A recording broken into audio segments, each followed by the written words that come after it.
Timo Salonen is having a great drive and has a healthy lead over his teammate Ingvar Carlsson. It poses the question, will team boss Achim von Bold give any team instructions? Will he tell his two drivers to slow down? Timo is still driving to his limit and proving that on his day he's one of the fastest in the world, as he proved recently on the Champion of Champions race in Paris when he was second overall to Juha Kankkunen. When the dust settled after the conclusion of the 1986 World Rally Championship, there was finally time for those involved in rallying's upper echelon to pause, to take stock. The fag end of the Group B age had produced heroes, true, but also a disproportionate number of victims, some in a tragically literal sense. What's less well recalled today, so far removed from the season in question, is that many of those same individuals competing at the time also suffered grievous injury to their professional careers. Drivers who'd worked their way up rallying's greasy pole with diligence found themselves out in the cold, desperately hunting around for a works gig in the new Group A future, a task made tougher thanks to the withdrawal of Peugeot, Austin Rover, and in time, Audi. All of a sudden, many contracts once deemed watertight were now no longer worth the paper they were written on, and merely staying on the WRC roundabout became a battle all in itself. Today on the Rally DNA podcast, proudly sponsored by Slip and Grip Automotive, Killian and myself are taking a deep dive into the post-Group B era, and with it a close look at a handful of drivers whose career was impacted, challenged, or in some cases outright derailed as a consequence of the fallout from Group B. Killian, welcome once again. How are you doing?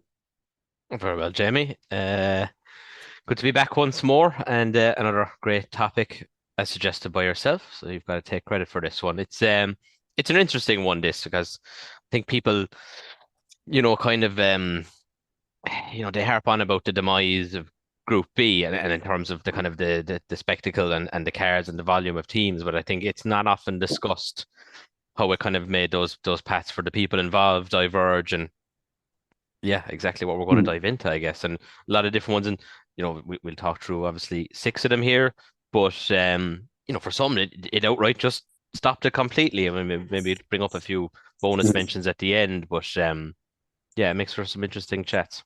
Absolutely. Well, I'll kick things off with Hannu Mikkola.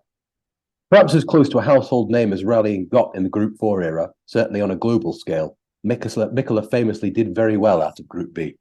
He entertained Audi's offer to drive its Quattro rather than dismiss it out of hand like so many of his peers, and as a result he was rewarded with 9 wins and the 1983 World Rally Championship.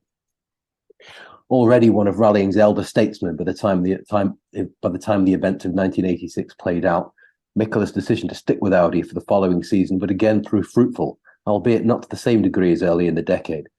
Tasked with squeezing as much from the big Audi 200 Quattro as humanly possible, though only on a trio of events he'd selected himself, Mikkola was rewarded with his final WRC win, the 1987 Safari, not to mention third on the Acropolis a few weeks later.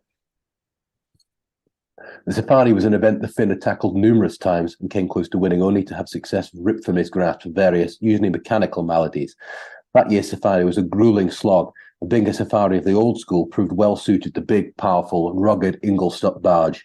His eventual winning margin over teammate Walter Roll was a handy 17 minutes.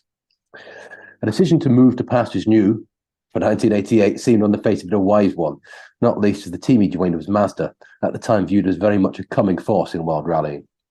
Its 323 was neat, compact, and shod with those prerequisites for Group A success: all-wheel drive and a forced-induced engine. It was also the scion of another earlier Group A 323, which had competed in the waning days of the Group B era and thus should have been well developed, and this despite Mazda's budget being on the modest side for a fully fledged championship challenge. These assumptions would prove to be wide of the mark, the 323 proving underpowered thanks to its 1600cc engine. Mazda countered by correctly pointing out that the car boasted a 16-valve cylinder head and that this would help to ameliorate its power disadvantage, but nevertheless left a full 400cc on the table from the beginning. It had proved to be a dogged handicap for the Mazda team, one which only became more acute as the years passed. No, I was just giggling there because I was like, the 16-valve head would make up for it being a 1.6. Lancia, like, hold my beer. Hold my boost.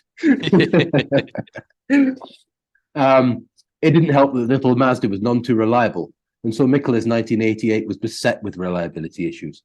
Transmission gremlins made themselves known early on thanks to the original unit's production's origins, And while Mazda sought to replace it with an extract unit midway through the season, they came a cropper. The FIA smacking them with a $250,000 fine for counting both hatchback and saloon 323 variants as part of the homologation run of 5,000. I love stuff like that. I know it's so lame, but I love a sort of FIA technicality. I mean, at the time it would have been shite, but in like the sort of homologation nerd in me quite likes that. Mika only finished one of the 9 events he started that year, coming home in 4th in Portugal. He also showed both pace and patience on the season-ending RAC and could well have won overall had he not slid off the road on the final leg midway through Grisdale in the murk of a November night. This event and rallies of its ilk played to the plucky little car's strength. The low grip conditions of the Cumbrian woods helping to mask the 323's horsepower deficit, reduced stretch on its transmission, and in some respects rendered its basic 50-50 torque split an advantage. 1988 set the template for Mikkela's remaining 4 years at Mazda, a span of time in which he reduced his full-time WRC commitments and selected rounds he wanted to tackle. Yet a lack of power compared to its rivals continued to be a 323 bugbear, a situation only marginally improved with the addition of a new 1800cc engine for 1990. Reliability remained suspect, and so Mikkela's best result between 89 and 91 would be another 4th, this time on the Monte in 1989. He tackled a brace of rallies in early 1992 with Mazda's new 323 GTR, a variant with which the team really should have based its WRC assault on from the outset, but retired early on. His final season as a competing professional WRC driver was in 1993, when the wily Finn tackled the Swedish in a ProDrive Legacy and the 1,000 Leaks in one of TTE's Celica ST185s. The former ended in disappointment when a cooked engine robbed him of 8th overall, while the latter saw Mikkela come home and find 7th overall. Not bad for a 51-year-old now competing against relative pups. As one of the elder statesmen of the rallying world, it's hard to judge how badly Mikkela's career was impacted by the demise of Group B. Yes, it forced him to cast around for alternative employment in the years following 1986, but by this point he was already undeniably closer to the end of his professional career than he was to the beginning. As such, the fall of Group B probably helped usher Mikkela's career to a close rather than derailing it entirely. What do you think? Yeah, I mean, obviously the Mazda days were a bit of a dirge, but I suppose ultimately had Group B and continued into Group S. It's hard to see him losing his seat at Audi. But I mean, his age ultimately would have had him, I guess, sidelined to a certain extent, or running reduced programs at events that he likely would have started to just choose himself. Like the Mazda thing is always interesting anyway, just from a team perspective, because as you rightly pointed out, if you take the car as a template, it's got really good ingredients. I guess it's a similar victim to the Group A Sunny, in that if you take it on paper and as a theoretical exercise, it's got all the right ideas, but ultimately wasn't able to make it work. I think those chocolate gearboxes really affected those. Oh yeah, 323s in a big way. I mean, even the Group N ones couldn't handle it. Like even with like much reduced power, they were always lunching gearboxes. Tunbridge Wells based, weren't they? As the Team Europe, am I correct? Initially Brussels, I believe, and I think eventually they ended up in England. I think they might have been at Milton Keynes at some point, but then it's hard to track. But initially, I think in this era, when Achim Warmbold was in charge, there were Brussels. Yeah, no, nice car though. I'd have quite a hankering for an old 323 GTR. Would be a nice. And I like him now. But I remember, like, when I was a kid, thinking they were butt fugly, and I still kind of think the early one is a hard rally car to love. But then, of course, everything in this late 80s, and certainly 87 and 88 Group A cars, and I say this is the biggest Group A apologist going. They look pretty conventional, don't they, and undramatic, you know. Yeah, I mean, like narrow body 8-valve Integrales are a nice looking car, but very, very, they're just fairly ordinary in many ways because it's just a 5-door hatchback. And then you have like Group A Sierras, which are not a pretty car. The 3-door, that is, like they're on the other end of the scale, quite aggressive, but they're boxy and unremarkable in some ways. But yeah, I mean, I can't deny they are boxy, but it's mad thinking that now it's the car that we consider to be, the archetype of boxiness, and yet at the time it was the jelly mold, Yeah, yeah, yeah. So Cool. on to the next guy who also fell into Akin Wombald's greasy clutches. I don't know. I'm sorry, Mr. Wombald. Timo Salonen. Salonen exited the Group B age with 7 wins to his name, an impressive tally and one which put him in joint position as the winningest driver of the era, an accolade he shared with Walter Roll. Whereas it could probably be fairly said that Roll, double world champion with over a decade of international competition under his belt come the end of 1986, had by this point extracted just about all the potential possible from his career, the same could not be said of Salonen. To those who weren't there at the time, it can sometimes appear as if Salonen exploded onto the WR scene, almost from nowhere. The portly, relentlessly laid-back driver certainly took to the 205 T16 like the proverbial Dr. Water, winning in Portugal in just his 3rd outing in Peugeot overalls, before going on to win 4 events on the trot to take the 1985 driver's title at a counter. Yet Salonen had in fact served his time at the lower reaches of the field, and from the late 70s through to 1984, he could normally be found peddling Nissans and Datsuns of various sorts with gusto, often bringing them home in places these naturally aspirated 2-wheel drive cars had no business being in. 2 years on from his last outing in a Nissan, and Salonen once again found himself in pay of Japanese car maker, this time Mazda. Like Mikola, he would find the move to be at best a sideways one, perhaps even a downward step from the class-leading Peugeot, the archetypal Group B success story. But it was a full-time work contract with a mass-market car maker in a sport suddenly in a state of flux, and this should never be forgotten. Those were the positives, of which there were more than a few. The small Mazda team was also professionally run by Akin Wombald, based in Europe, and seemed, at least at the outset, to be heading in the correct direction. After all, Mazda had been a rallying stalwart throughout the 80s, first with its Group B RX-7 and also a succession of Group A 323s, a good grounding, one would think, for a new production-based WRC program. On the face of it, then, Mazda Rally Team Europe seemed as good a place as any for the world champion to hang his hat. But appearances can be deceptive. The 323 with which it would contest the 87 season was underpowered thanks to its engine and underdeveloped in terms of its 4-wheel drive system. It was also being campaigned with a team whose relationship with its paymasters back east was sometimes less than harmonious, and all these factors took a toll on the 323's outright competitiveness.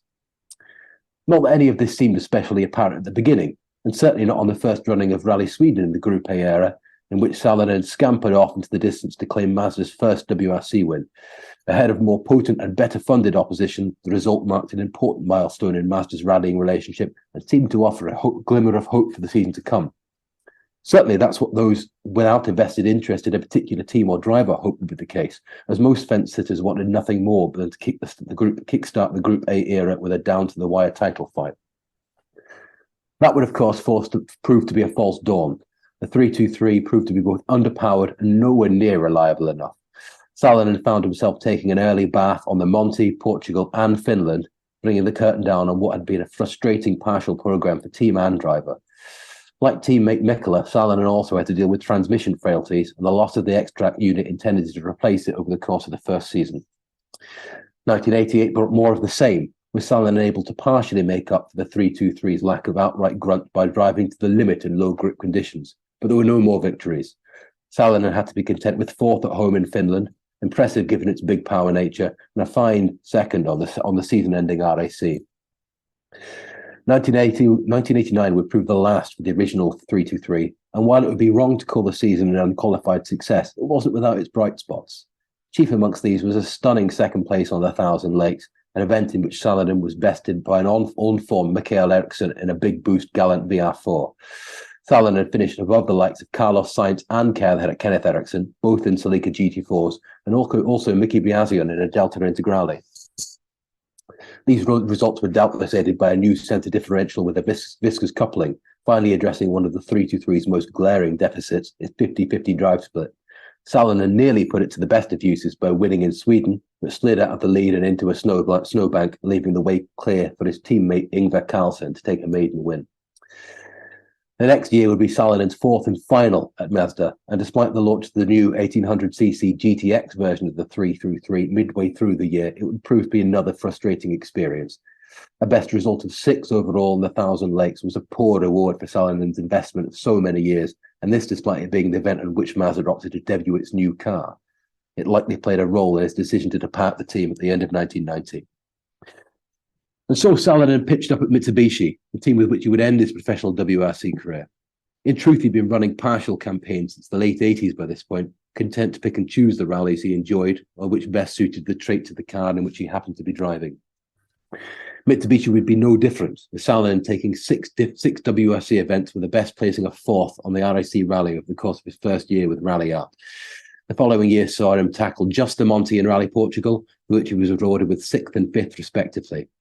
But with results hard to come by and the inadequacy of the now long in the tooth gallant plain to see, Salinen opted to call time on his professional career at the end of the year. It's hard not to view Salinen's post-Group B career as an extended exercise in frustration.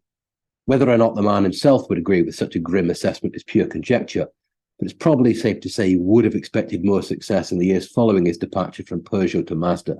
After all, this is a man who'd all but dominated the 1985 season, perhaps the high watermark of the Group B age, and yet was forced to make do with mere crumbs of success in the years following the banishment of the flame-spitting monsters.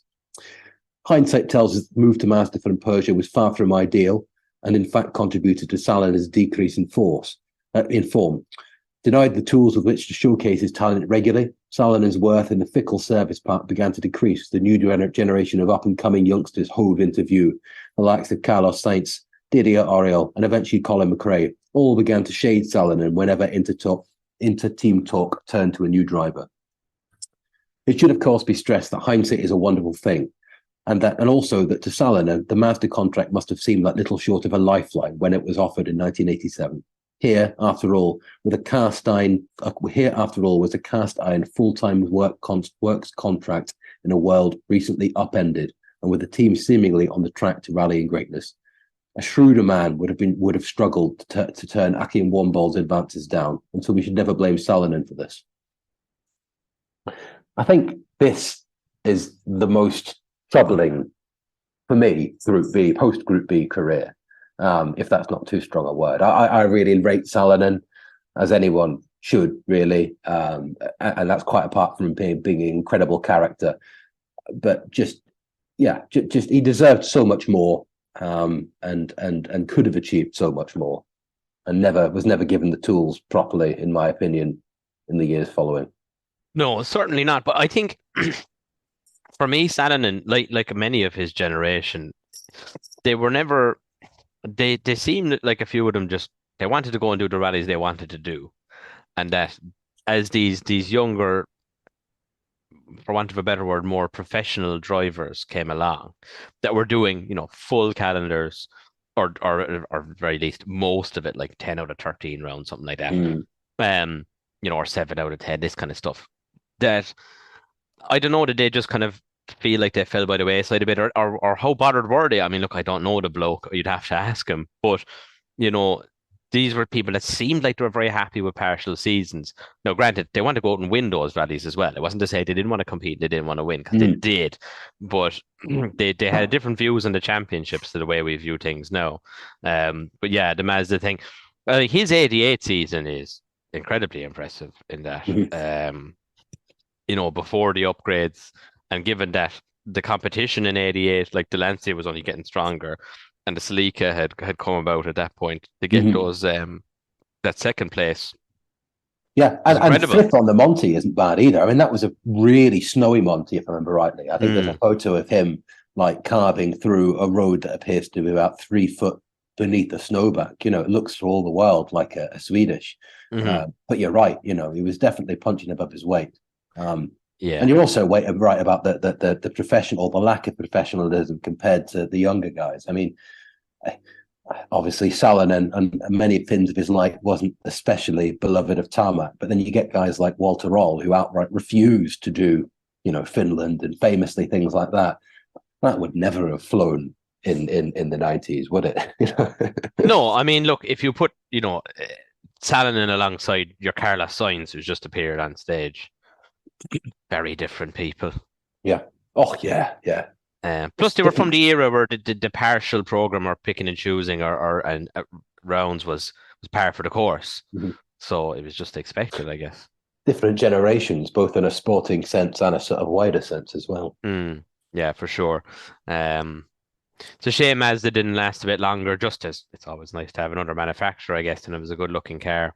But That final GTR is one of the best. The red promo shots, press shots we've all seen is one of the wildest looking rally cars. I mean, can you imagine if that had come on and won and been as successful as it looked like it should have been? Mazda would be viewed as in the same breath as Lancia. oh yeah, yeah. It's a shame we don't see more of them around now.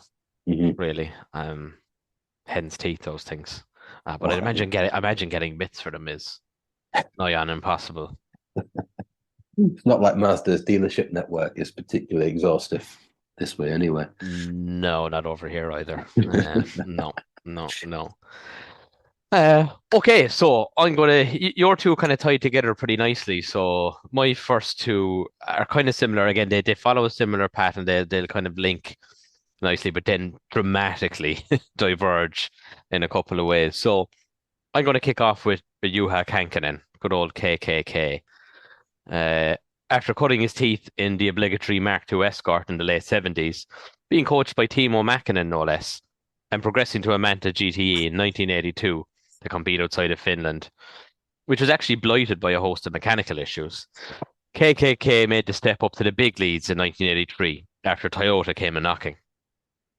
His debut with the team, piloting a Toyota twin-cam turbo, saw him place a very respectable sixth against pretty stiff opposition on the 1000 Lakes, albeit 11 minutes off the winning Quattro of Hannu Mikkola, but perhaps more tellingly, 16 minutes ahead of his vastly more experienced teammate Bjorn Waldegard. This established Juha as a proper up-and-coming talent. He would go one better in the same car on the same event next year, arguably more impressive feat again, given Group E was really after hitting its stride. It was properly quick cars and a lot of budget being pumped into the teams at this point. In 1985, he would also claim his first World Championship victory, followed later in the season by another on two very specialised African endurance events, the Safari and the Ivory Coast rallies. This was the pinnacle of the twin-cam turbo's career, proving exactly what Toyota wanted to demonstrate on the world stage, the ruggedness of their cars. Conversely, all four Quattros on the Ivory Coast event would retire, and you can insert some sort of German reliability reference here. The Quattros never liked those endurance rallies. Like I guess Michel Mouton would probably really hate Safari, given that it really denied her one of the ones that denied her a championship. I guess they always didn't do well. They'd fail to finish or finish way back. And isn't 85 with the Quattro and Mouton the infamous hitting a train in the car and then the recce car being pressed back in or whatever it was? Yeah. The skullduggery, Yeah. So this was the first time that someone would win the Safari on their first go. That's mad. That is an absolutely insane statistic. The fact that he won it on his first asking when the Safari was as raw and brutal as it should never be understated, I think. It's crazy. It's absolutely crazy. This catapulted the young Finn right to the top of everyone's list of World Rallying's hottest next big things, and landed him a drive in the 1986 season with Jean Todt's Peugeot Sport team in their new 205 T16 Evo 2. Probably the best of all the Group E cars to ever see a stage. This was the car to beat in 86. And of course, the championship the previous year had been won by our old friend Salonen in the Evo, well, the previous version, Evo 1. And Juha would be the man you'd have to worry about. In the 10 rounds he contested, he would net 3 wins and 3 further podium places to seal his first World Championship. Though, this would actually be awarded weeks after the season ended, when Marco Willen's win in Portugal was struck out, making him the youngest champion to date, a record which would stand until 1995. Poor old Alan. I mean, yeah, I really like Kankkunen as a driver and an individual, but I struggle not to sympathise with Alan. I mean, how could you not really? It was, he deserved it. I mean, Alan did nothing wrong. No. And it's not like Kankkunen didn't get enough titles later either. Yeah, you could dole a few out for poor old Marco. When the music stopped in 1986, the seat everyone desired was one at Lancia. They'd been testing and developing the Group A Integrale alongside their Group B car, and were a team with no shortage of experience winning. Therefore, were the only real contender for the crown in '87. The Lancia team of '87 was absolutely stacked. Joining Cankers was Mr. Maximum Attack, Marco Allen, and Mickey Beazian, while Bruno Sabi would contest a short programme with the obligatory Vic Preston Jr. entry for Safari. The manufacturer's battle was truly a one-horse race, with Lancia romping home and collecting 140 points to second place Audi's 82. Not everything was better back in the day. Yeah. The drivers' battle, naturally, was between the top three Lancia drivers. Allen and Biazian would net 3 wins apiece. The Kankanens 2, but he would top the standings by 6 points over Biazian in the end. I'd love to have been privy to the atmosphere between Kankanen and Marco Allen in that team that year, given how 86 had played out, right? You've got to imagine they were kind of... Well, you know, again, I mean, neither of them did anything wrong, I guess. It wasn't like Kankanen was really campaigning for it. I don't know. Plus their it had to fins. be fairly sickened. Their Yeah. fins, it was probably all resolved with like the raising of one eyebrow and the cocking of another, you know. Yeah. Just throwing their towel over the shoulder on the way to the sauna. Oh, a tweak of the moustache. Yes. Given the affection he had for TTE, the team that gave his career on the world stage at start, he made the switch back there for the 1988 season, with a quick detour to win the Paris-Dakar and a Peugeot first. With hindsight, it was easy to say this wasn't the right call, given the Delta's baked-in winning prowess, but TTE was clearly somewhere he felt comfortable, they had a lot of budget, and the Celica looked pretty advanced. He perhaps relished the challenge to develop the ST165 and bring Toyota to a world championship. It was not a good year for Toyota. His first outing was the Safari in a Supra, to which he finished 5th. However, every outing in the new Celica finished in retirement, bar one, the RAC, which he was over the max time allowed, so not a whole pile better. With lessons hard learned, TTE and Kankanen put up a much better outing the following year, with a first win in Australia for the Celica and decent points all overall, with the Finn finishing 3rd in the driver's standings. He must have been impatient at waiting for the Celica to become a proper winner, so returned to Lancia once more for 1990. As being the winningest team of the Group A era to date, surely another World Championship was but a formality. Of course, I can only speculate as to the reasoning here, but this spectacularly backfired when Carlos Sainz took home the silverware, driving what else but the 165 that he'd left. I mean, there's a rich history in this in rallying and all forms of motorsport of a driver doing the hard yards to develop a car, only to sort of lose patience, despair, and you know, fuck off somewhere else, and then some interloper coming in to inherit all their good work. And I think this is the archetypal example, isn't it? I mean, it's hard not to feel sorry for them. I know it's part and parcel of the sport, but still. But this is why Sainz should have known better than to go to Lancia a couple of years later. Especially as late as 1993. Yeah. I mean, that probably says, I don't want to derail you here, but that probably says as much about the bewitching character of the Delta Integrale on everyone, not just those people stood watching it, but the people actually charged with driving it. You know, the idea that you could kid yourself after almost half a decade that this car would still be able to win and win regularly, and no one would disagree with you because it's a Delta Integrale. It's done it again. And the team itself would have had such a mythos around it as well. And I'm sure like Cesar Fiorio makes a convincing argument. I mean, it's probably like, you know, in F1, even when Ferrari are shit, if they come knocking at your door and offer you a contract, you kind of have to take it. So, yeah I don't know. Mr. Fiorio, does it matter that we're no longer, Lancia is no longer funding this and we're at the Jolly Club? No. Hands in the air, lots of gesticulation. No. Takes another pull on the cigarette and sips on an Aperol spritz. No, Carlos. Have we moved on from the French mashing to the Italian now? Oh, no, you know I love the Italians. Yeah, we all love the Italians. Where was I? 1991 proved much better, with KKK claiming his most wins in a season to date in the 16-valve Integrale, with 5 wins and 58 stage wins to boot, sealing his 3rd World Championship. 1992 would result in a second place in the World Championship before returning once again to his spiritual home at Toyota Team Europe to contest the 93 season in the new ST185 Celica. My personal favourite of the Celicas, sorry, Jamie, pop-up headlights. Well, the other one had pop-up headlights and all. Yeah, but And it looked good. I like the 185 but just a little bit more. The 185 was a tricky car to get the most from, as many of the drivers complained at the time. But you had a new co-driver, Nicky Grist, made the best of it, netting 5 wins, including one at Toyota's favoured hunting ground in Kenya. The Finn would remain at TTE until 1996, though Toyota weren't contesting the championship that year after their restrictor mischief in 95. With Toyota taking a break for 97 to develop the all-new, all-legal Corolla, he was drafted into Ford to replace Armin Schwartz halfway through the season and contested the rounds from Argentina onwards in the Escort WRC. By this point, Juha had now competed in Group 4, Group B, Group A, and now the World Rally Cars, and showed his class and adaptability by netting 4 podiums on the bounce in the Escort. He'd score another 7 podiums in the Escort the following year. Not bad for a guy knocking on the door of 40 at this point. 99 saw a switch to Subaru, where once again he demonstrated his class and speed against the young talent of the day with 2 wins, one in Finland and one in Argentina.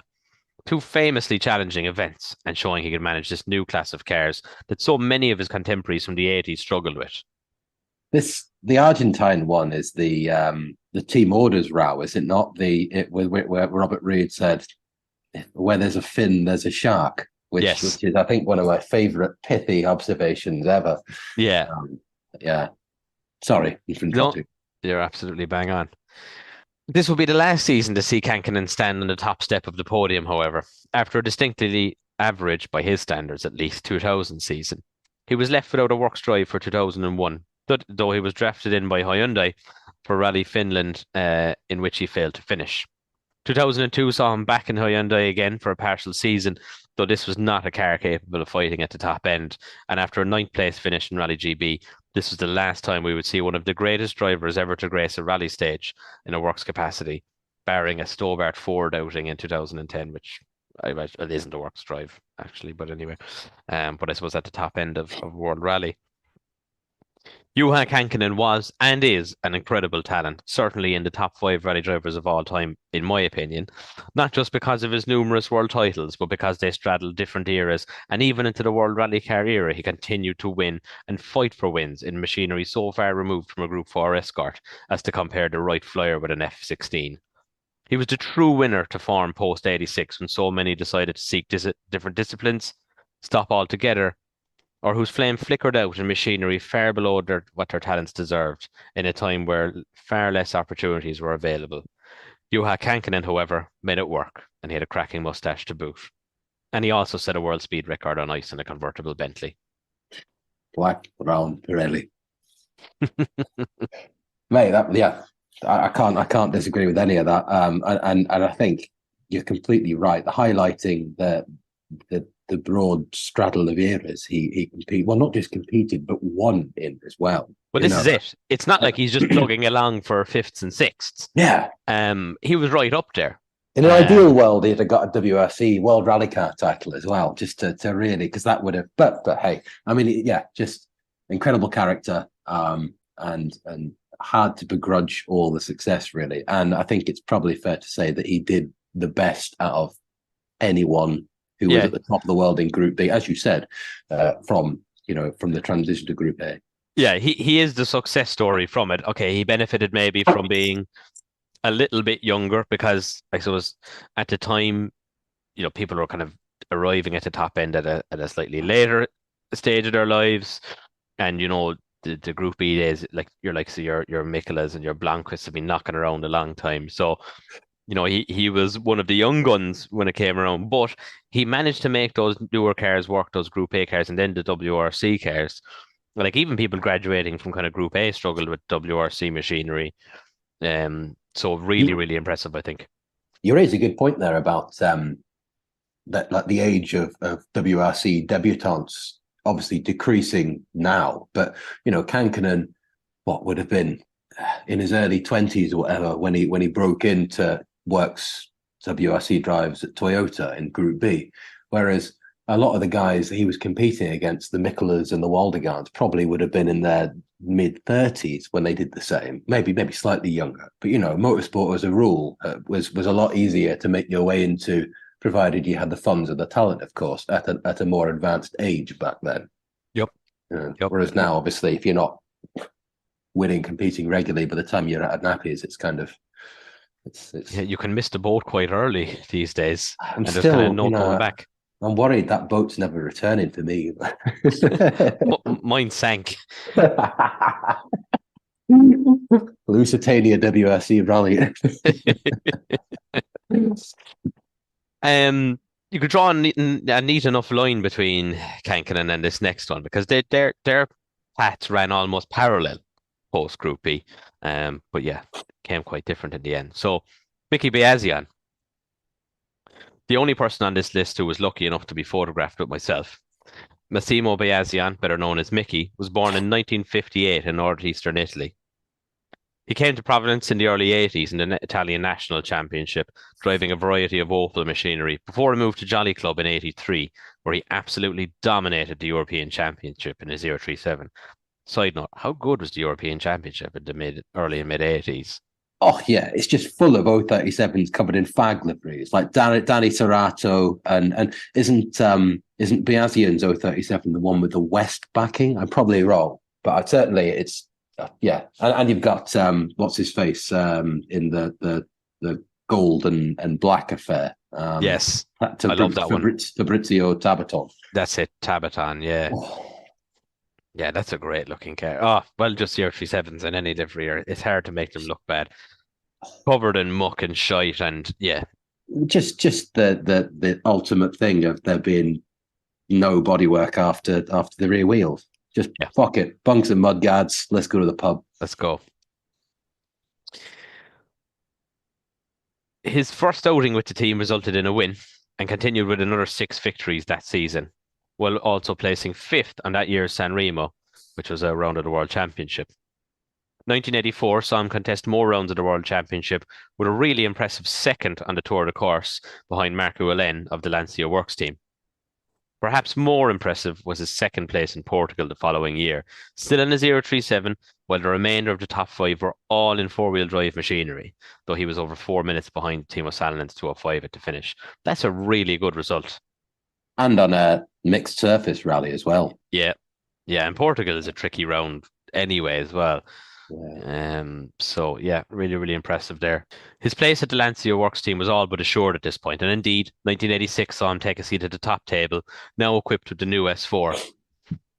The graduation to the Works team would, of course, be mired by later events in 86, but prior to that, Biazian proved he had earned that place with 3 podiums and his first World Rally Championship win in Argentina. Well, you could say it was unfortunate that would have set up possibly a fruitful Group B and then maybe later Group S career with Lancia. Mickey was a beneficiary at still being in the right place at the right time, stepping nicely into the Group A Delta HF for 1987. Lancia ran away with the championship that season, but despite having 3 victories, the Italian would lose out on the top honours to teammate Juha Kankkunen, as mentioned earlier. 1988, however, would be a different story. With Kankkunen departed for Toyota, Biazian would go on what was probably the most dominant season by a driver seen in the World Championship to date. Out of the 7 rounds he entered, he would claim 5 wins, a 2nd place, and then 1 retirement at Monte Carlo, and was crowned World Champion for 1988. Despite a much better campaign in 1989 from competitors Toyota, Biazian would put up a sublime title defence, once again scoring 5 wins and retaining his crown, the 2nd driver to take 2 championships in a row after Kankkunen in 86 and 87, and making it the 3rd year in a row the winning driver was piloting a Lancia Delta. If you want to win, get a Lancia, it seems.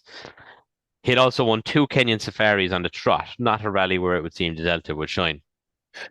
Defending your maiden WRC title is something that I think we sort of take not for granted these days, but certainly it's not the anomaly that it was, in an age of Ogier and Loeb and everything else. Back in the day, being able to sort of dust yourself up and do the same again and defend it in an era of patchy reliability and longer rallies with more variables and everything else, that's not nothing. No, You it's know, not. Like you definitely need to have like the Delta seemed like the standards of the day seemed to be quite a reliable car in fairness to it. But like you say, like events are much longer. You can't always depend on your own pace and speed. So I think a high degree of mechanical sympathy was a prerequisite here. and didn't he also stop on the safari to help hoist an elephant out of a mud puddle at some point in '89 as well? I He think, did, which yeah, is a yeah, good guy. yeah. By 1990, Lancia were starting to have a much tougher fight in their hands. Toyota's continued progress with the ST165 saw a true fight for the championship between different teams for the first time since Group E had ended. Carlos Sainz was making his presence felt in the red and white Celica. Despite a decent start to the season for Mickey with a third in Monte and a win in Portugal, a retirement on Safari cost him valuable points in a rally where he had been so strong. Newcomer to the team, Didier Auriol, would finish in the highest placed Lancia driver, and Spaniard Sainz would take his first world title, with Lancia retaining the manufacturer's crown, albeit by a more meagre 6 points now. 1991 would prove another hard-fought year for the Martini Lancia team, though this time, recently returned Finn Kankinen would lead them to victory, the last time a Lancia driver would win a world championship. It was a distinctly average season for Biazian, though. He'd struggled to match Kankinen's pace all year and would fail to win a rally since his move to the works team 5 years earlier, finishing fourth in the driver's standings, just as he had the previous year. By now, more and more talent was arriving into the top flight, and more manufacturers were being attracted back in. With his star power at Lancia waning, and indeed Delta now quite long in the two platform by rallying standards, it was time for a change, and Biazian made the switch to Ford for the 1992 season, equipped with a distinctly larger and more unwieldy Sierra Sapphire, though with the arrival of the new Escort Cosworth just over the horizon being the real attraction here. It's fair to say here, sorry Jamie, that the old Saf was not a winning car, despite Delacour's best efforts in Monty that time. When he arrived at Ford, he was aghast that you couldn't alter the fuel and ignition timing with a laptop, as could be done with the Delta. The platform was decidedly ancient, unreliable in terms of transmission, differentials, and indeed the power plant, despite a huge power output rumoured at times, and very unlike the nimble Delta, though he did wrestle it to a third and a second place result over the course of the season. This is Italian propaganda. I'm no horse in either race here, man. I don't know. A gas is a strong word. He probably was. I mean, I think it's fair to say. Yeah, I know. I mean, also, I'd love to see the size of the laptop that Lancia were using in 1990. Yeah, I'm just off to Powered fire by up. olive oil. I'm just up to fire up MS DOS. I'll be 20 minutes. Yeah. Quick, point the fan at the computer, quick. It's a bit hot down in San Remo.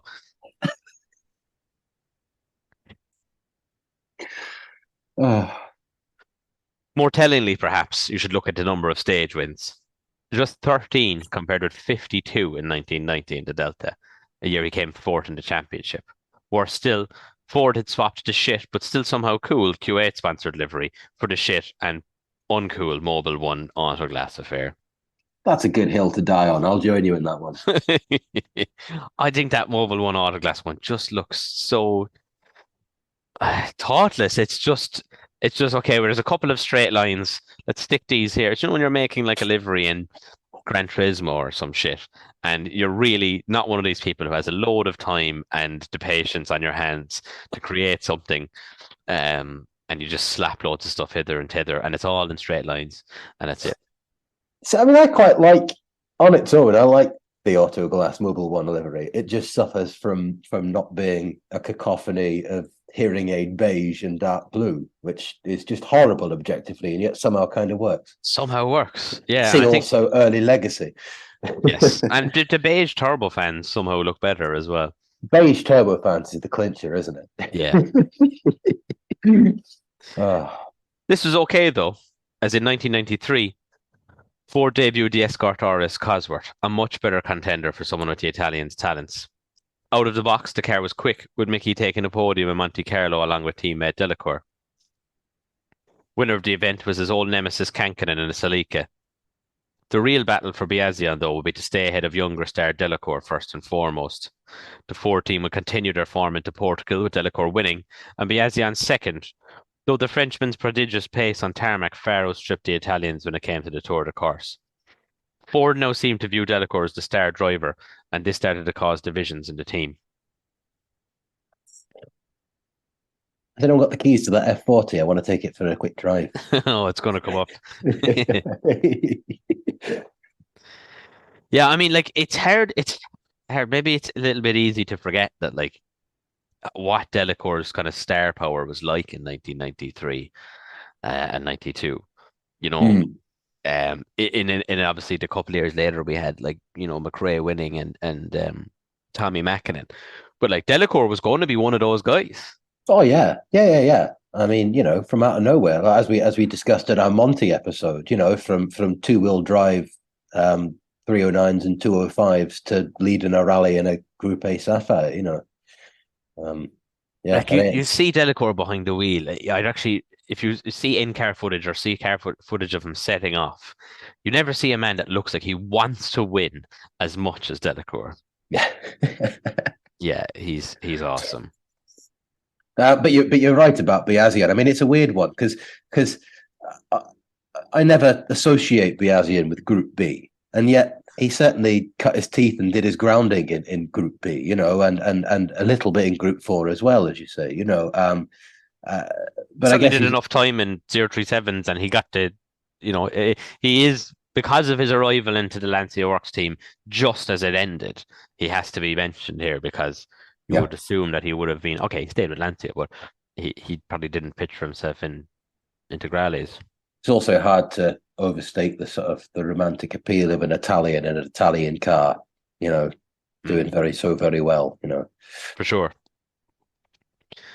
Despite the strong start to the season for both Ford drivers, Juha Kankinen and the ST185 would dominate from Argentina on and nick another world title, as previously mentioned. It seemed, though, that if there was a year to see a driver in an Escort win, 93 was that year. Though Delacour would win the opening round of the 94 season, he would sit out a good portion of the season after badly breaking both legs in the infamous F40 crash with a ZX. ZX Volcane. Yeah, ZX out on a recce for a road rally. That's mad. That's one of the best facts in the world. I mean, what are the chances? I do like a ZX 16 valve. Oh, yeah. Yeah. Cracking looking car, three-door form. Yeah.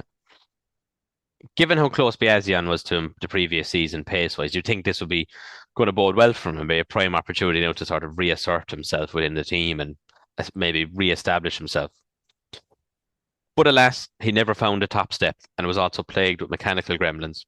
And his best results would be 2 third-place finishes, 1 in Portugal, 1 in San Remo.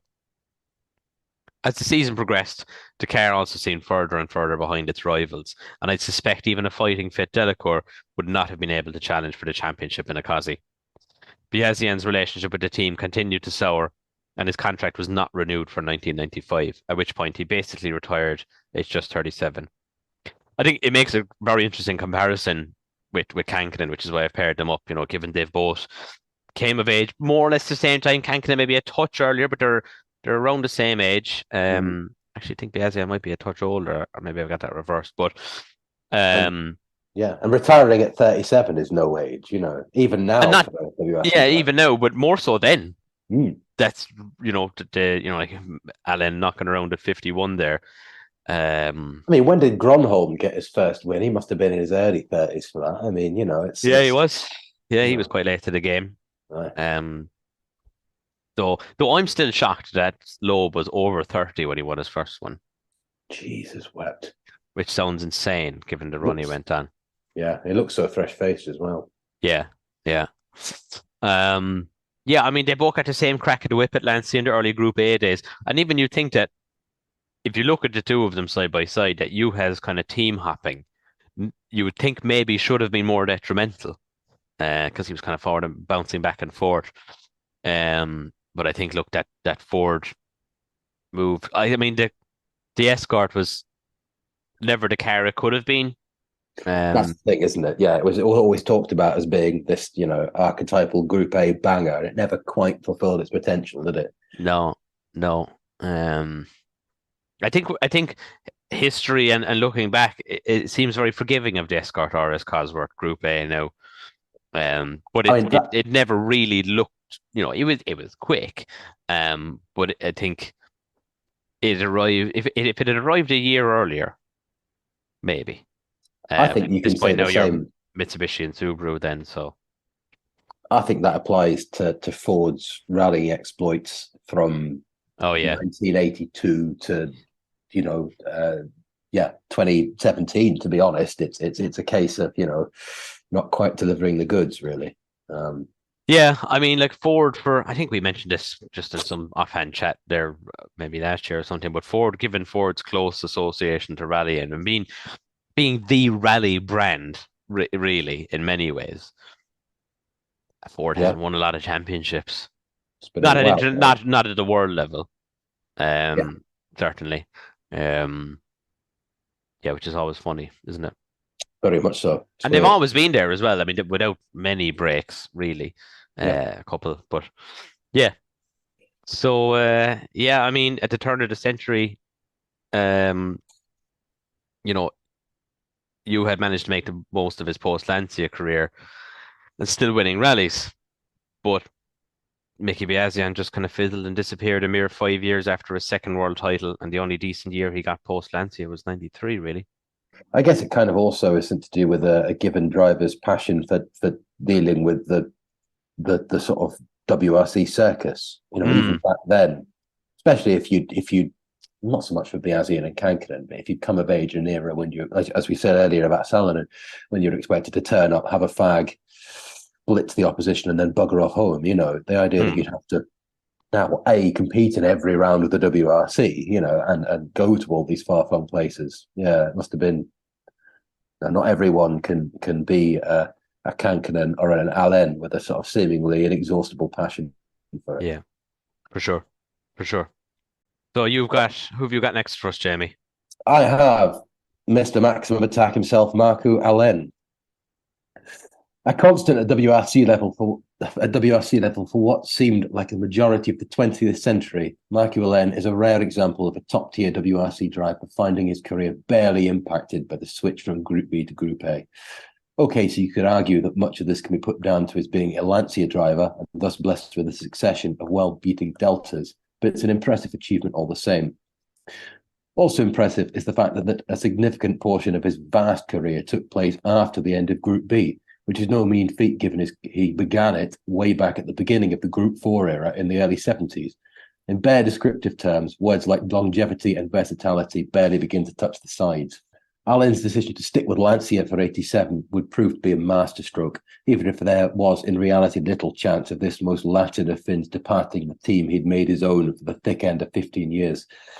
Allen thus started his first year of the Group A era with the car to beat, the Delta HF four-wheel drive, and he made good use of it by winning 3 times and challenged for the title into the very end, only being relegated to third behind Kankinen and Biasian thanks to the former's win on the RAC at the end of the year. 1988 brought more of the same, with Allen stubbornly refusing to cede ground to his younger teammates. Victory in a sparsely populated Sweden was merely the opening salvo of a deeply impressive campaign, one in which he'd win his 6,000 lakes with a margin of almost 3 minutes ahead of his teammate Mikael Eriksson.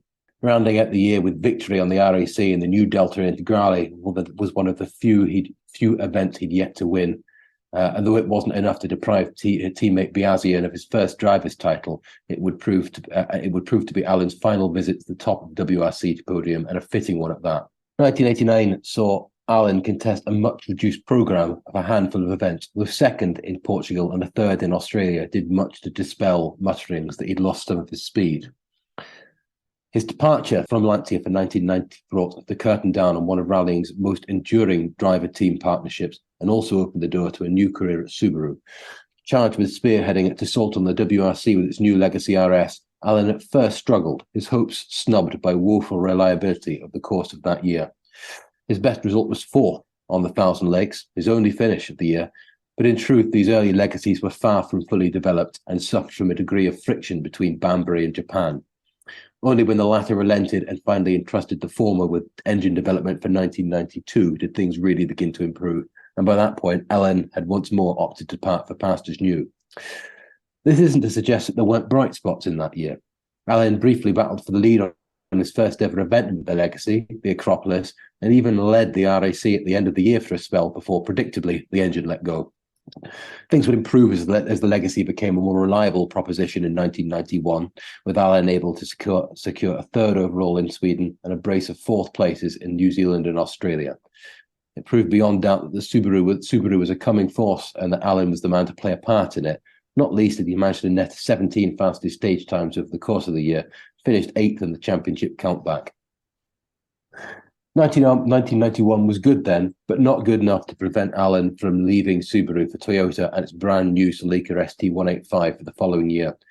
It would prove to be his last truly professional, full-time take on the WRC. And while there were no outright victories, there were plenty of strong results, strong enough for the wily Finn to finish 5th overall in the championship countback, with a whopping 29 stage wins to his name. A swashbuckling drive third on the 1,000 legs proved beyond doubt that age had done nothing to slow him, as did second overall on the Safari Rally the following year. By this time, he was an old stager in a world of fresh-faced kids. The likes of Sainz, Oriol, Kankkunen, Biasi, and Delacourt and McRae were all striving to carve themselves a place in WRC history, and still Allen carried on, often shading his younger teammates and rivals. But all good things must come to an end, and for Allen, this process began in 1993. He tackled just 4 events that year, each in a different Group A car. In Portugal, he drove a Legacy RS to 4th place. Then in Kenya, a stalwart Celica ST185 to 2nd. He retired from Finland after crashing on the very first stage, wrecking a brand new Impreza 555 in the process, before sampling an Escort Cosworth for the Bettiger Memorial Rally at the end of the year. Allen's retreat from professional driving in the mid-90s brought one of rallying's most remarkable careers to a close. While his post-Group B career brought no additional chances of securing that elusive driver's title, it did at least present Allen with 5 victories and runner-up spot just in 1988. Evidence abounds that he'd lost none of his inherent pace in the transition from Group B to Group A, nor his passion for driving fast. Had the cards fallen ever so slightly differently, then Allen could have been Lancia's first Group A world champion. Yeah, I really like Marco Allen. I rate him, as everyone does, but yeah, just I mean, maybe it was always asking a bit much for him to sort of have the personal resolve to win everything before him, as the 80s gave way to the 90s. But I think from an outside point of view, he seems to be one of these guys who never really lost the love for it. No, absolutely, and he did a lot of full-time seasons in the Group A age as well. Yeah, compared to, as we spoke about earlier, guys that are kind of used to doing more partial stuff and don't seem to have that drive to keep bashing on. Mm-hmm. Allen, who was much older than these folk, still did.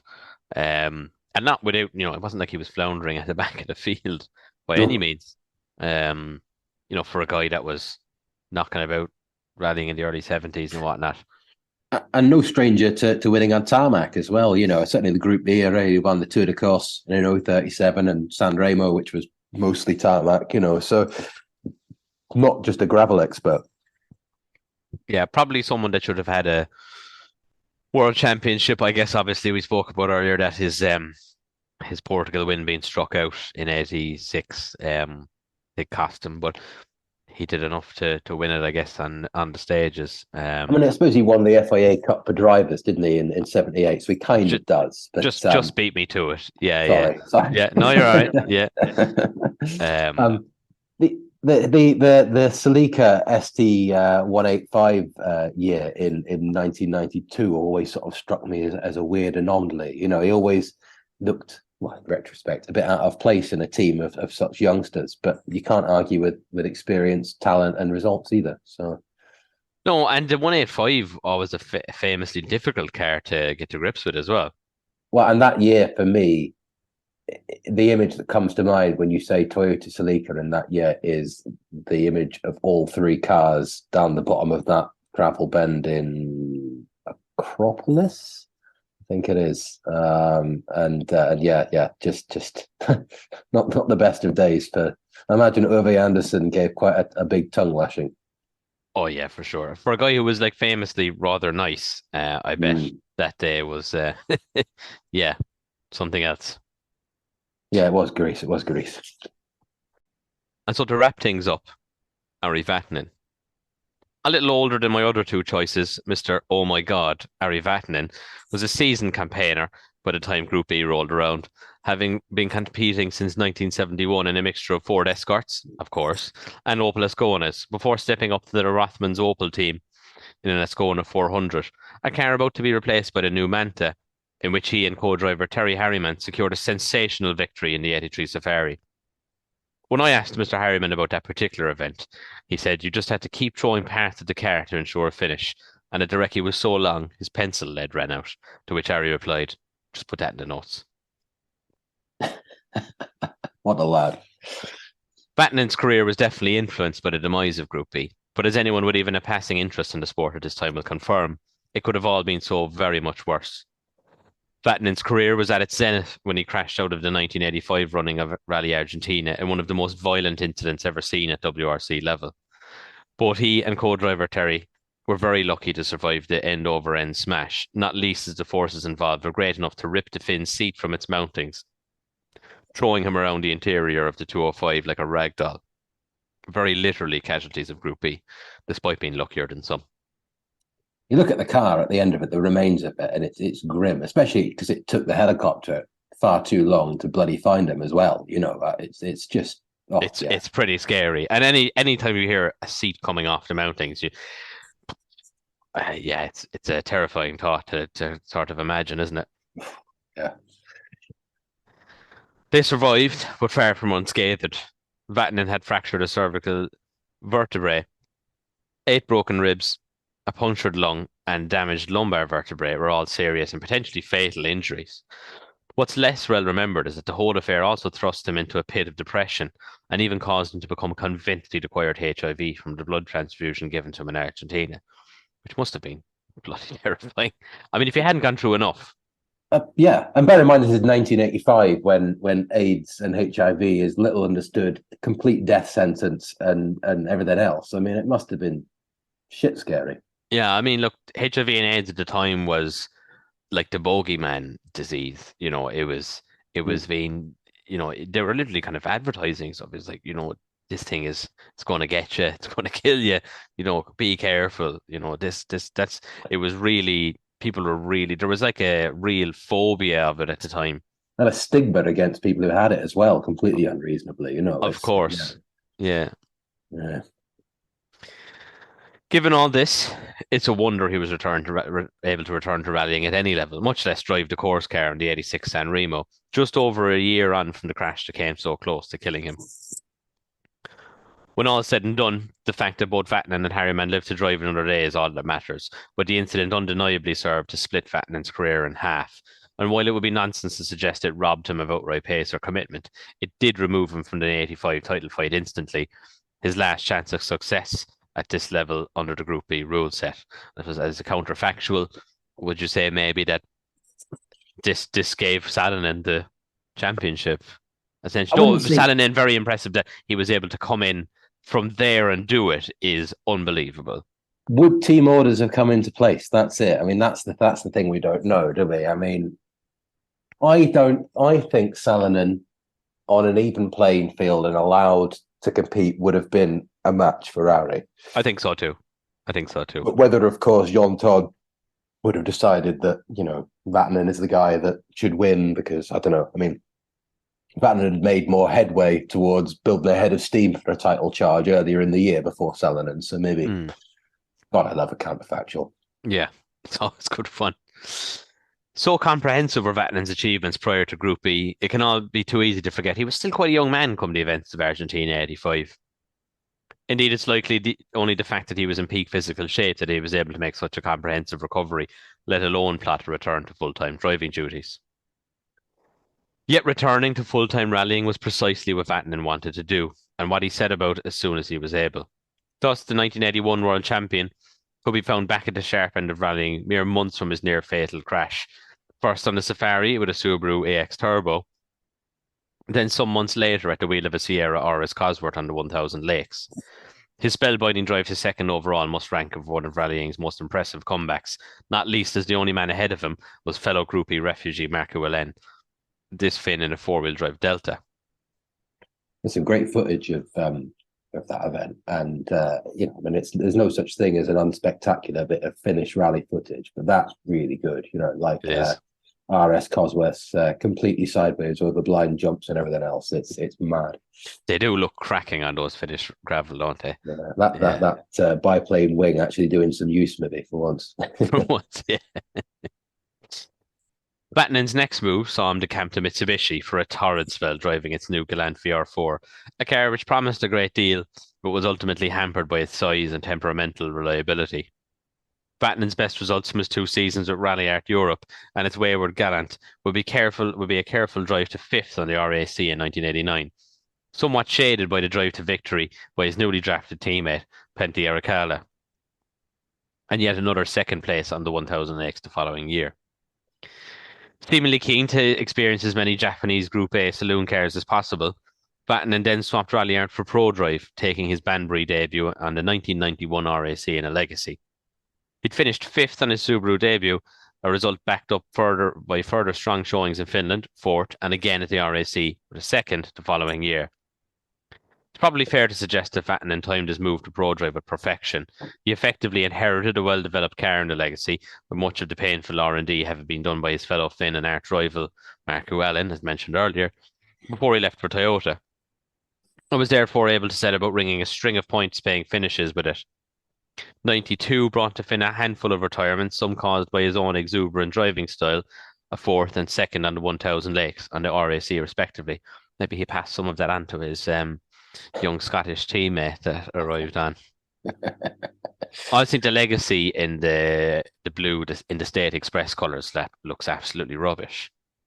Oh, I'm glad you said that. I thought we're going to have to end the podcast there, because although it looks good, there's only one answer you're allowed to give, and that's the horrible, disgusting livery that we've all agreed is the best. Yes, the pink, green BP Goliath. and the LNX British Championship colours close second. It looked pretty good in the was it Per Eklund? They had the yellow Clarion one. That's good. I really like Clarion that one. Or Camel. That's it, isn't it? That's Camel. It. Well, Camel maybe both. Yeah. As in, there was a Clarion and a Camel one, both yellow. Oh, maybe. I like that one anyway. Yeah, absolutely. The 93 season was probably the best Vatanen was able to muster in the second portion of his WRC career, and in truth, any one of the podium finishes he eventually bagged could have had fate smiled favourably, could have been a win. Best of the rest in both Australia and Finland would in the end have to suffice, but both could have well chalked up as wins had things played out even slightly different. This year was also the one in which Vatanen sampled, indeed debuted, one of the most effective Group A rally cars of them all, the Impreza 555. Fittingly, given his association with the brand, Vatanen opted to close out his professional career driving with Ford. In a semi-works Escort Cosworth and co-driven by Fabrizio Pons, Vatanen made sure that his final outings were as spectacular as they were fast. He rolled out of the points in New Zealand in spectacular fashion and put any remaining Group B ghosts to rest with third on Rally Argentina. Very few WRC drivers have been maintained as long-lasting a love for the sport as Vatanen, a point underlined by his return to the championship in 98 rather, over a quarter of a century on from his debut. He deputised for an injured Bruno Thierry and rose to meet the occasion, first with a third on Safari, his final WRC podium, and then 5th a couple of weeks later in Portugal. A one-off drive for ProDrive and a new Impreza S5 WRC on the Network Q promised much, but was ultimately undone by mechanical malady. Of all the grandees of the rallying world who opted to continue competing in Group A, it's probably Vatanen who came closest to making it work. His spell with Subaru was particularly well timed and could have formed a springboard for another title assault had suspect reliability and some fierce competition from his young teammate not hampered his chances. Yeah. I mean, Ari's great, isn't he? I mean, he's still like a cracking ambassador for the sport. I agree, but I like even more the fact that you said that with the same energy as the Chinese, a great bunch of lads. Ari's fucking great. He just seems like a great character. I mean, he seems like his heart's in the right place. He's a great ambassador for motorsport as a whole. Yeah, he's turned up to so many show events and things over the years.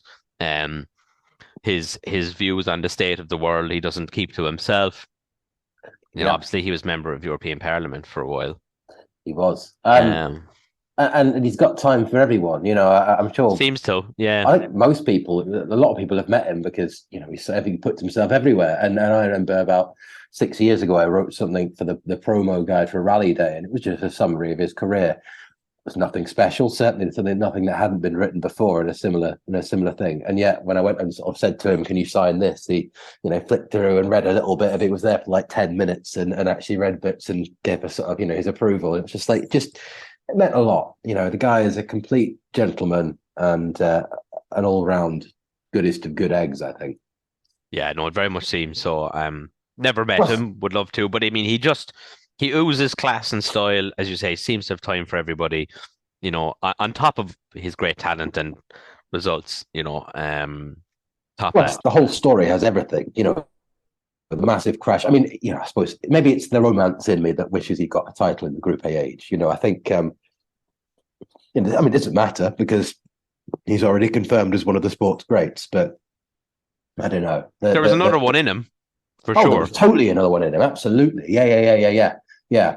And I think maybe if he'd landed a Lancia gig in '87, he'd have had it. He needed to hit the ground running with a winningest car, or a world beater, But at least he didn't end up at Mazda. Yes. So he's still locked out a little bit, I guess.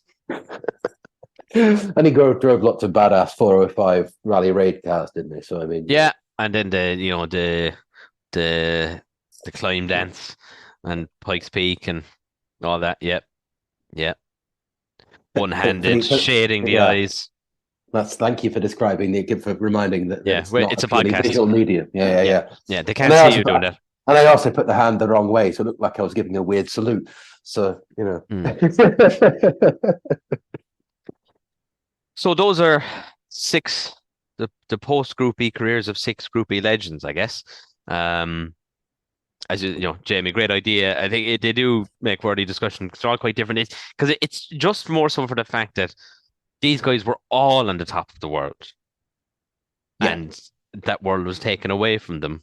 Unless you were at Lancia, it was very hard to make that work. And even then, it must have sucked. I mean, there's that famous Marco Allen interview, isn't it, where he said, I think it's Marco Allen. He says, "I have all the power in the world," and then in 1987, suddenly I have no engine. It must have been a kick in the teeth to go from that to that. Yeah, because I mean, at Lancia, when one of like Allen's probably tested like an ECV. Yeah. At that point. Yeah. Because all these guys would have, and like we've not mentioned a lot of people, because I mean the Ford team disappeared completely. Your Lovell, Blomqvist, and who am I missing? Callie Grundle would have been. Callie Grundle. And obviously Mark Lovell and then the guys further down. But I think it's worth stating as well that we're not pouring scorn on these guys' career decisions because it's easy for us to say this 35 whatever years on from the thing, but just getting a work seat must have been considered quite something in the bun fight that was the WRC after 1980. Well, that's it. It's like I said, when the music stopped, there's very limited seats available. And as you say, we can laugh about not going to Mazda, but that wouldn't have seemed like a bad move at all. I mean, manufacturer, works team. The Japanese brands are really starting to come into the fore. Yeah. There's nothing, you can't fault anyone's logic with taking all these things. And you have to make do. So, probably worth noting that that Group S is the category that wouldn't die. If you look back at the history, it's really quite tricky because I think it has three different lives between 1985 and 1988. It's only, or maybe not 88, but certainly, there's it's a long time where there's a reason if you look at the spec of proposed Group S cars, they go from being 650 brake horsepower, basically Group B plus, to being 300 brake with all the composites you want. It gets rehashed again and again, long after the events of 1986 have happened. Blame it on Ballester and everything else. There's quite a sort of back and forth that exists, well into late 1986, I think. Yeah, But, I think we'll have to discuss Group S maybe at another time. And fully flesh that out. What you reckon? absolutely. MR22222. Yeah, 222. And all three of them built had different engines. Yeah, this is good, isn't it? There's the one that's the Sneaker Twin Cam turbo engine. There's a V6. There's a V6. And isn't there also the one, maybe it's the V6, one was taken from a proposed Group C race as well, wasn't it? Isn't there some sort of, there's a lot of weirdness. And one of the best looking rally cars, I think. It's amazing. It's awesome. It's awesome. Yeah. Probably would have been a handful, I reckon. Like such a short wheelbase, but with the mid-engine and kind of. Yeah, there's also a rear-wheel drive one only, isn't there? Four-wheel drive and rear-wheel drive, I believe. Yeah. I think they were going to do one for tarmac, which belies its origins of the mid-80s when having four-wheel drive on tarmac was, verboten. But we're prizing. Yeah, we'll save that one for another day. Carefully homologated worms. But there's also a few people like, I suppose your Michelle Mouton's career just stopped completely. Yes. As well, that's post 86. Okay, she went on to start Race of Champions in 87. But if you look at her EWRC profile, and we probably should thank EWRC at some point because it's very useful in doing these. It's just show events. She wasn't. Certainly, she was younger than some of these guys. And again, I'd have to ask the lady, but it's hard to imagine that there wouldn't have been somewhere for her to go. Yeah, I mean, that's what it comes down to, isn't it? When it comes to that kind of thing, you can't know unless you're privy to be able to interview insert rally driver here after 4 pints or whatever, to get the actual thing. So why didn't, were you weren't offered the opportunities, you couldn't be bothered to pick yourself back up again, understandably, or did the prospect of driving she was with Peugeot then, so that would have gone, but maybe driving an Audi 200 Quattro around in the lower reaches of the top 5, that didn't appeal, which again, understandable. Well, I still haven't watched that documentary, and I really should have. Maybe some light will be shed on it. So I have it recorded. I haven't watched it either. Yeah. And then there's Walter Rall, of course, who had that exact same predicament and obviously hung around in 87 with the 200 Quattro. And then, he's kind of a special case because it was clear that his roundy racing thing was always there from an early age. And yes, by that point, he was Mr. Audi, Mr. Volkswagen Group, and he got, sequestered to, was it the IMSA and the GTO in America, those. Yeah. So, yeah, and again, I don't know. If I were talented enough to be offered that, I dare say I might have chosen to do the roundy racing with a 200 IMSA or a GTO as well. They're pretty cool, to be fair. Yes. So yeah, I guess that brings us to an end, Jamie, does it? I believe so. I hope this hasn't been too long form and wordy for some of you, so please do let us know whatever you think. Hopefully it's a slightly left field interesting topic. I always thought it was one that I wanted to sort of delve into myself. So please let me know if I'm barking up the wrong tree or not. I'm open to being corrected on some of the speculating we've done now as well, do we? Yes, and counterfactuals. Give us some more counterfactuals. I love a counterfactual. Do like a counterfactual. Do love an alternate reality. You can't be wrong. No, it's great fun. It's great fun. So once again, this has been Rally DNA with me, Killian, and Jamie as ever.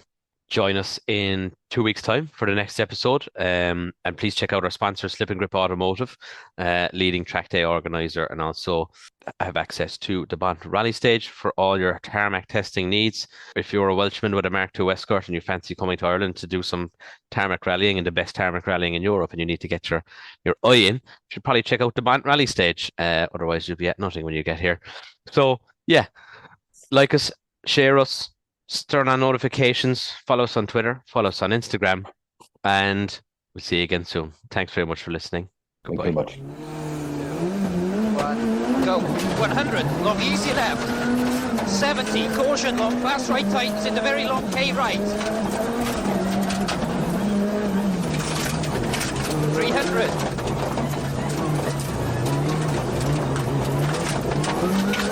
Very long medium left, opens.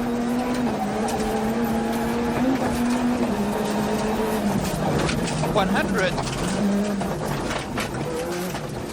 Long, fast right to crest.